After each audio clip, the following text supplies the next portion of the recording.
Here's my final top 25 out of the whole 2023-2024 season. And yes, I only have 1 through 11 on here because there is a lot to talk about. If you want to see the full top 25, that will be the next video. So before I talk about my rankings, let's put some groundwork down first. So there have been some nasty conversations going on this year. And people are trusting the eye test way too much. I would say right now it's about 50% resume and 50% eye test. If that was the case, why didn't we just crown Georgia national champions at the beginning of the year? Oh wait, because it doesn't work like that? There's human error and bias in every person if you like it or not. Therefore, the eye test should be just a little part of it, and resume should be really high. So I think this is about perfect. 95% resume and 5% context. And I'm using context as understand why that game was played and what it meant for both teams. As we see, bowl games don't mean much for some teams. Where they would have beat them in the regular season, they got potentially blown out in the bowl game. So if we are going off a 95% resume, we have to break down what does resume mean. So here I ranked what order you should do your resume in, as in which one's more important. Firstly, record. Winning is better than losing. It doesn't mean everything, but it's true. Then head-to-head, which is super important because why else would we play games in? Strength of schedule or strength of record, common opponents, and then anything else. So let's go back to this head-to-head for 1 second. Right here, I'm showing a chain of teams that played each other. Michigan beat Washington, Washington beat Texas, Texas beat Alabama, and Alabama beat Georgia. Could Georgia potentially beat Washington? Well, maybe, but they had their chance to go to the playoffs and prove that, and they choked it away. All these teams have similar records, so I'm respecting the head-to-head. So then we throw in the two other teams here. Michigan has a win over Ohio State, and Washington has a win over Oregon. And that is where this can get dicey because you could potentially move them in any way you want to. But here we go, back to my top 11. I will explain every single spot.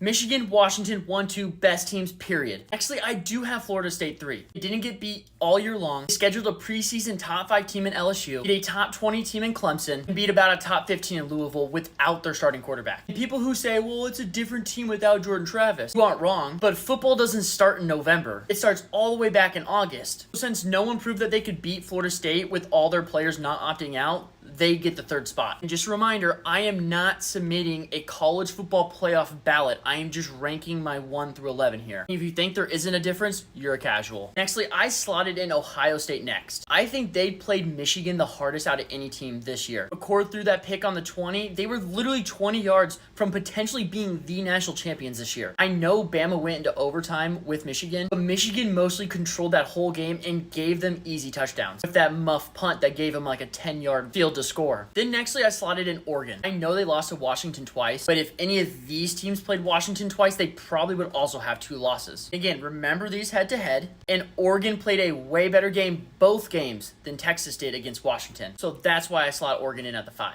6, 7, 8 is pretty standard. Respecting the head-to-head. If you want to complain, well, then that team should have just beat the other team. Finally, down through 9 through 11, only for sure that needs to happen in here is that Ole Miss has to be over Missouri. I gave Ole Miss the nod over Penn State because of the bowl game. I know, yes, Penn State did have key defensive players sit out. I know a lot of people are going to be upset with the Missouri behind Ole Miss. If you look at their record, they're the same. They don't play each other, so there's no head-to-head. Ole Miss technically has the better strength of schedule and strength of record. Then also think about this. If the SEC had no divisions, Ole Miss would have been 3rd in the conference and Missouri would have been 5th. And if you're wondering how that worked, Bama 1, Georgia 2, and then Ole Miss, LSU, and Missouri all had 2 losses. So how would have they decided it? There are head-to-head matchups that would decide it. Ole Miss beat LSU, and LSU beat Missouri. Therefore, Ole Miss would have been 3rd, and Missouri would have been 5th. That's why Ole Miss has to be over Missouri. So the highest Missouri could be is 10. Now, quickly, I want to say the couple things that you could change and I would not be upset with. If you want to slide Ohio State and Oregon down a couple spots, be my guest, because you are splitting hairs in all these teams, but I stand on where I put them. And then also the big mover, Penn State. If they want to be as low as 11 or as high as 9, I am okay with that. And then I can get why people want to move Florida State down, but you are going down a dark rabbit hole if you do that. Let me give you a quick example. You're saying going 13-0 just doesn't matter anymore, and you could open up the idea of Penn State being in the college football playoffs. They have 2 really good quality losses and both 1-score games. Therefore, why shouldn't they be in? You are opening up conversations like that. We see this year where we were talking about the best 4 teams in the playoffs, where last year we were talking about the 4 most deserving teams in the playoffs.